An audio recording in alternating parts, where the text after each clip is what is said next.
Hey there, folks, and welcome to another episode of Crit Hit Interviews. I'm Arlyeon, I'm Lovi. and we're here today with João Brant. Did I get that right? Yeah. Almost. It's like João, but it's super hard to do. It's like a one and a half syllable. Also known as Joe because he's probably slightly tired of people messing up his name constantly. One of the fine folks who developed Dandara. Yeah. Thanks. Thanks for inviting me. Yeah, no problem. It's a pleasure to have you here. So, one of the first things we like to start off our interviews with is just sort of finding out a bit more about you. And in this case, we're going to sort of dabble into the fun and ask if there's a favorite game or something you've been dabbling into recently. Oh, well, I just went to the US and I bought a Switch for the first time, so I like enjoying Zelda Oh, now. And it's a beautiful game. It's cool. I really don't like much open world, too much open games, and I prefer Zelda to be not like that. But I am really enjoying it. That's good. So, what got you into game development, or was it something that you always wanted to do? Yeah, yeah. Since like a child, always wanted to. Since I saw that there was someone that made the game that I was playing, I really wanted to do it. So yeah, I think it was like a. I wanted to make invent things. I think that's the main reason, you know. yeah. And I love games. That Always did. that is definitely a feeling I can understand. It's like on the face of, man, I really love these games and wish I could make them, and then I turned out to be trash at it. No, Probably just gave up too everyone quickly. starts being fresh at it. You just have Uh, to keep doing it. Yes. so, how did you end up as a part of Long Hat House? Uh, when I just like was going to go to college, I went into computer science because that made sense. Because that it would like I could make games with that, and also I had a plan B if everything like exploded. So after that, like in the end, like fast forward 4 years. In the end, I was talking to this other guy from my classroom who really liked games as well, wanted to make it as well. So the World Cup, like the 2014 soccer World Cup happened, and on Brazil you get like a extended like vacation for that. Everyone just stops everything to look at the World Cup, Huh. and we started like we got this vacation, so why don't we try to make a game together, see like how we work together and stuff. And we that became Long Hat House, and that's how we never did stop making games. I guess together, so it's great. Good stuff. So, the initial thing, was that just you playing with prototypes? Was that sort of. Yeah, I wanted to like make a game and release it in, but a short game. It was supposed to be like 3 months. It ended up being 8 for that game, but we shipped it, and that was so much better than expected. I think it was like a not a financial success, right? It was like a super small premium mobile game, but that made us new people. We submitted to festivals that we got finalists in some, and that was amazing. And we felt like we're doing we are doing like good stuff. It shouldn't stop. I mean, it sounds like a really positive early experience. Yeah, but we kept being poor. That's for sure. Is there anything specific you'd like to share with the audience, or words you may have for aspiring devs? I don't know anything specific. Maybe the quality, like maybe showing up my that game I was talking about is called Magenta Arcade, and that was our first game. We did all the art by ourselves. Like we're just two programmer guys doing everything, right? Only the music was from another person, and it's good because Dandara was also only made by us in the beginning, and you can see like the jump in quality. In the beginning, you always get to do like really shitty stuff, and that's okay. You have to just keep at it. I don't know. I don't know. Maybe that's inspiring. So, lastly, are there any indie projects that you want to share with the audience? Things that you've been keeping an eye on? Like other indie projects. Yeah. I don't know. I always, but I don't have any names. But I always like check on Twitter. I forgot all the titles right now. Like just went blank in my head. Okay, I hear But, that. There's a bunch of titles I'm interested in, but I have to Yeah. write them down in the moment and add them to a list, or I'd never remember anything. Exactly.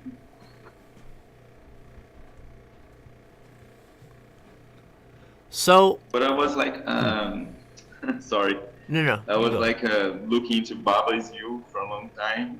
That launched great. And that's a great game. I mean, that's a great premise. I never did really play it. I really was into the development when it was a project. All right, so we're gonna start moving on to questions about Dandara itself. So first of all, what engine did you use to make this game? Oh, it was Unity, like mainstream engine. Fair enough. And how did Dandara come to be? Well, in the beginning, like we made this other mobile premium game, and then we felt like we are going to go a little bit bigger, but we shouldn't chill too much, you know. So still did like wanted to do another premium mobile game. That's Dandara in the beginning, and everything. And we wanted to do like a good action and exploration on the touch screen. That's why the game's so different. That's why it's so weird, because it was supposed to be the touch screen in the beginning, and all the restrictions that come from that applied to the game, and we tried to do like, how can we do like a dance around enemies? How can we do exploration with that? And all these questions made them there in the beginning. So there was no. It all began with the gameplay, the story, everything else, the character that came after. So what dictated the transition from mobile to, well, Dandara in its current form? Well, the whole the game took like 2 running years to be made. In the end of the first year, we were like struggling for money, I guess, and we started to do like freelance work. And after that, we really didn't want to do any more like this kind of work, because that take us out from the game. We have to like not work on the game anymore, and that just made things too slow. So we went to another thing that was a publisher, right? So we tried like a lot of publishers came to talk to us, but they were mobile publishers that wanted us to go like in another direction, right? We wanted to go console one day. We didn't want to put like monetization yet, or something like that on Dandara, because that's going to another direction. And then we found this article on Gama Sutra about a publisher, a new publisher, saying like the philosophy, how do they treat developers, how do they do, why do they do what they do, and that was really amazing. Like, I really love that publisher. That the publisher is called Raw Fury. So we went and started writing an email to them. That took like 3 weeks or something, like going back and forth for me and Lucas, the other guy. Like, we wanted to make this email perfect. And then we send the email to them, and everything goes well, like super smoothly. And well, after we made the contract, the publisher's like, why don't you like try to implement controllers, gamepads on it? And we tried a lot before, but we didn't do it. Then we insisted some more because they asked some for it. And then we got to the mirroring mechanic. I don't know if you're like familiar with the game on the state that it is now, but we got that, and that made us feel like, oh right, more comfortable with the game on gamepads, and that made them go to Nintendo and put the game on Nintendo Switch. And we were announced among the first indies ever. That was amazing for us. That was like a dream come true, like, of course, and was way earlier than expected, right? And that's it. That's how like it came to go to consoles as well, and PC and all those platforms. And the game that it is today, like game got bigger. We got an artist to work full time on it, and the game looked better because of that. Everything changes because of the publishing.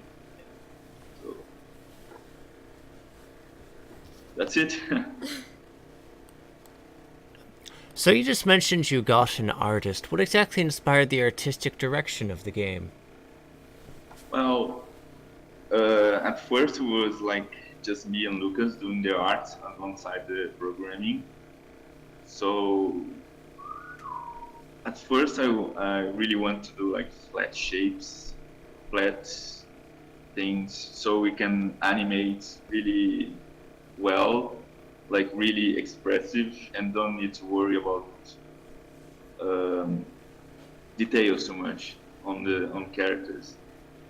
And that turned out to be really hard. Like, it looks easier to do, but it turned out to be really hard. So when the artist came, he had to redo everything with more or less his style. Right? So that's like the story of the artistic direction. Like, we we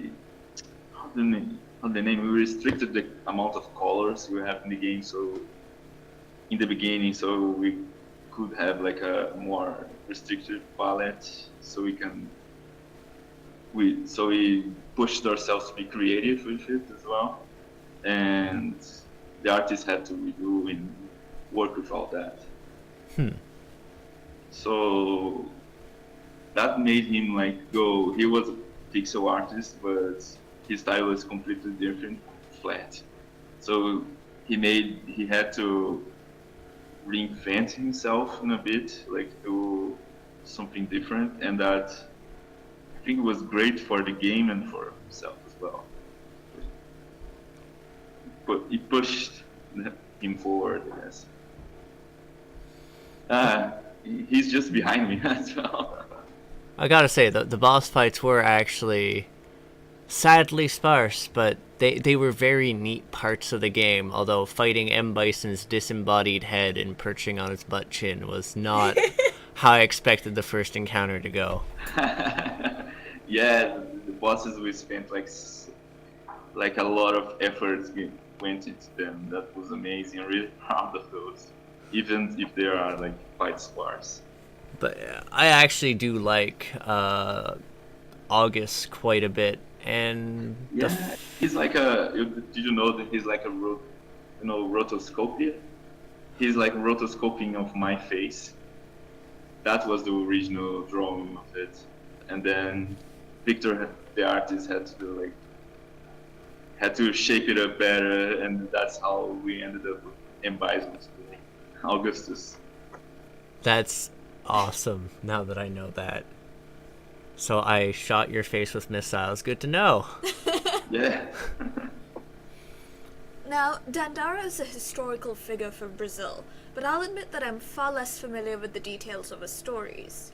Since Dandara is very story-light, I was wondering if you could talk a bit about how the game was influenced by them? All right. First thing I want to say is that the game is in no way an adaptation of her story. It's just inspiration, right? So, what she is in real life, there was like a city, I don't know how to say it in English, but it's like a city of runaway slaves. That was the biggest one. There was a bunch of them all over Brazil because the runaway slaves organized themselves into societies, and that was the biggest one, and that was under attack by the crown, the Portuguese crown, and the Dutch as well, all the time. So Dandara, she there's nothing too much written about her. There's like a lot of mystery around her, but there was a leader on that city called Zumbi. She's supposed to be his spouse, and she was a leader of as well. And there's like writings that she knew how to fight. She did fight all throughout all her life for runaway slaves, and she has there's not much written about her. There's a lot of mystery and legend around her that makes her meaning like stronger, and that's what inspired us. Like there's a strong meaning in the. Your microphone just cut out. Oh no. Okay, there you go. All right. There's a strong meaning in the main character of the game about freedom, that she has to free all these people from the creation side, and the real world story like carry that meaning so well that the character brings that, right, brings that meaning in a strong way. I think that's the way to say it. Huh.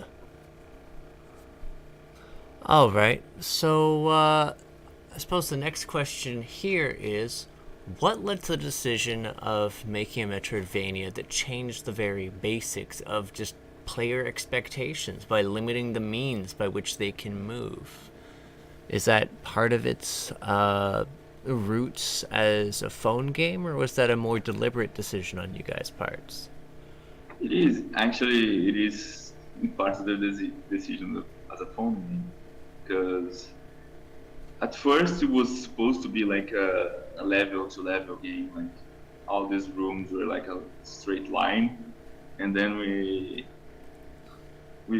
finally like came to the conclusion that this was you could explore, you could go up, and that was really novel for touchscreen games, and we started to look into it as well, like how you can explore, so let's do branching paths and stuff like that, and then it quickly became a Metroidvania. We also were playing a lot of Dark Souls, a lot of Resident Evil at this exact time, and I think that totally influenced us as well.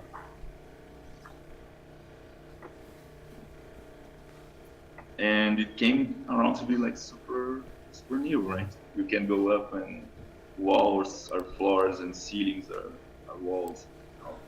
And despite not being able to walk, it's like you can zoom around really fast.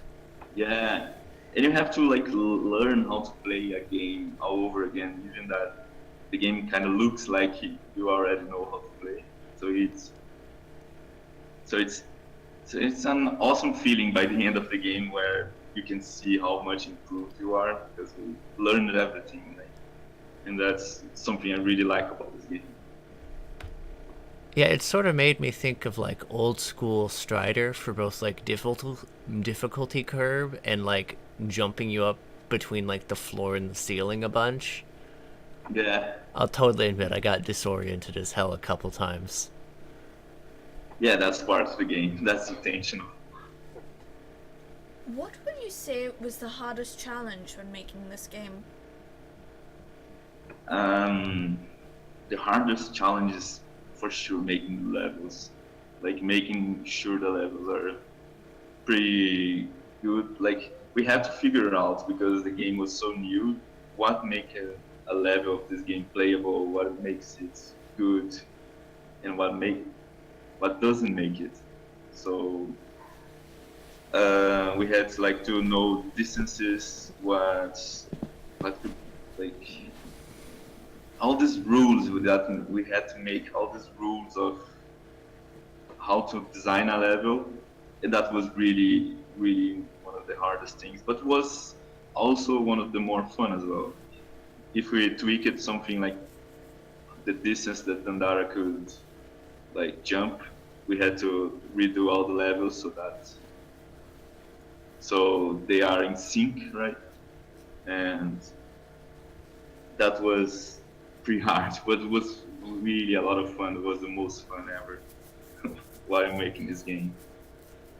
Yeah, that care to attention was actually really noticeable to me because, like, whilst there's definitely some neat combat set pieces in the bosses, and it was challenging to get by enemies, it felt more like a puzzle game than an action game in the way that enemies are placed, in the way the bosses happen, and in collecting a lot of the chests. And I actually found it really interesting that a bunch of them were actually acquired through like an understanding of the mechanics, how the character moves, and how the world interacts with you. Like the one that I had to get hit while pulling a switch. Because Yes. I felt so proud when I figured that out. Or the other one where I had to like get attacked by an enemy while at a specific angle, so it would knock me away from a wall, so it would put me in range of another one because I couldn't grab that. I was just like, you guys are evil, but this is so clever. And it's not something you really see because you're playing with like the medium of it being a game to solve those puzzles, and it's like a little immersive breaking, I guess, but it's a good thing for like this sort of puzzle game because it stumped me so hard. Yes, that's the exact mindset that we wanted from players. We are trying to achieve from players, like looking at these battles as puzzles, like something you have to stop and think about how we're going to approach it, and then do it. So that's nice that you got this mindset. So was it meant to be more like a puzzle game than the action? Like, was the puzzle part supposed to be as highlighted as it was for me versus the action component? It was like supposed to be a really twitchy game, like you have to have a lot of reactions and feel like if you could do it better. So it's not exactly like a puzzle game, but you have to strategize right, around it. Yeah. Yeah, so it's like a mix of the two we wanted to achieve. I mean, that's fair. There's definitely some very tough combat section there. Just a lot of it was a lot of planning and forethought as opposed to brute force. Yeah, if you try to brute force in this game, you're probably not gonna have. You're probably not gonna win, right? Also, it took me like, I think, an hour or like an hour and 15 minutes after I got the jumping to waypoint ability to remember the hole in the wall. Just FYI. Oh right. I was like, oh my god, I'm so dumb.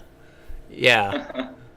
I was like, it's so clever when I like realized like that whole setup, because I'd like gone there before I had the shield. I had like struggled past the cannons and everything, Yeah. and then like got that little camp unlocked, and then couldn't go there, and then completely forgot about it. Yeah, because that specific part is like going to change. We're going to change it out because it's weird that you can go so early and then forget about it. Exactly for that reason. So it's like news I mean, because they're okay. still like planning on working a little bit on this game. Is there anything that didn't make it into the game that you really wanted? Well, we had to cut it like a lot of flavor text, I think, right by the end, and that's another thing that we're going to do as well. So there with was text. supposed to be a lot more lore. Yeah, there is the lore, right, but it's not that as exposed. There's a lot of lore that is in the game, but only in the background, like in writings, in images that you have to interpret, and that's part of the game as well. So, okay, from what I can tell, from what you've mentioned, so there's lore that didn't make it into the game and that you guys might be poking a bit more in there, and there's also adjusting that campsite thing. Was there, between the trials, the tribulations, and the things being tweaked, was there something you found particularly rewarding or that clicked for you during the development process? I think it was when we there was many moments of that, but when we like finally discovered how to make gamepads work was really rewarding because that opened so many doors for the game, and it was nice like to be able to see people playing the game on gamepad as well and enjoying it. So, what was your favorite memory of watching someone play Dandara? I don't know, there was like this one time there was this 8-year-old something kid that was like super like wide eyes looking into the game, and I felt he was like I don't know, not liking so much, but then because he was like looking like scared of the game or something because he was taking damage and stuff. So then I asked him, because it was on development, then I asked him like, would you change something in the game? And he looked at me, paused for a bit, and said like, no, don't change anything. It was so great. Huh. It was really great. I really love to see kids play. If you are developers, should like make kids play your game. That's one of the best feelings ever. All right. So, you've mentioned a little bit of what you of what you have planned for content updates and features planned for Dandara. Is there anything else that players of the game can look forward to in the future? Well, we are planning to do like a DLC, yeah, like a free one that's gonna expand on the story because people are like really want to see more of this story and more NPCs. Like the very first one is the giant woman. Yeah. People want to see like more stuff like that. So, and I want to see that too, if that makes sense. And yeah, we're going to do. We don't know exactly what the update's gonna be, but it's gonna be on that part, like narrative. It's gonna address a lot of that. So there's going to be the narrative aspect to it. Is there going to be any other areas or fights that go into it, or is it mostly going to be building on like the lore aspect of the game? Yeah, we're going to probably do new areas, stuff like that for for the lore to be able to be expanded, right? But I can't promise nothing like on what exactly the content's gonna be. We are like still in the brainstorming process with this. Are there any new projects that you folks at Long Hat House have in the works or have planned? Not yet. We're just, like still focusing on Dandara and trying to. We just try to like relax a little bit after the launch. It was crazy. Yeah. Fair And now enough. we're like going back to making patches and brainstorming the new content. It's gonna be fun because we don't need to port on anything in the game anymore. It's just creative work. So it's gonna be awesome. I'm super looking forward to it. Fair enough. So, since we've wound down towards the end of this particular interview, is there anything else that you would like to tack on here? Oh well, not in my mind right now. So. Alright, in that case, so first of all, to you folks who are watching, you can buy Dandara on Steam. For news, there's both their official page as well as their Twitter at Long Hat House. You can also find the links for all of the above in the description for this video. Is there anywhere else you'd like to send people? Well, there's our Facebook and Twitter. We're like super active, both. Not super, but active. And yeah, it's Long Hat House on both, like without spaces and stuff. At Long Hat House. And there's also our homepage as well, longhathouse.com, that you can find us. And Yep. our older games if you're like interested in that. I'm actually sort of interested in snooping that, to be fair. But, Great. first off, or rather, I suppose this is lastly, I'd really just like to thank you for coming on the show today. I appreciate for you lending us an ear and your time. Thank you for inviting me. I love being invited to this stuff. So, yeah, thank you back. Wow, you spaced out there, Lovi, didn't you? I know the push to talk thing, but thank you for inviting me. You're very welcome. Yeah, So, for anyone who's been watching this, thank you for joining us here today. And you can catch us next week for another Crit Hit interview. If you like our content, be sure to subscribe to our channel and click the bell icon so you get updates whenever we post new stuff. In addition to this, we also have a Discord channel dedicated to gamers and indie devs, so be sure to join. Link in the description below. Ciao. ciao. Note to editor, please remove the part where Lovi is all like, oh my god, what, huh, where? Or like, ew, you smell.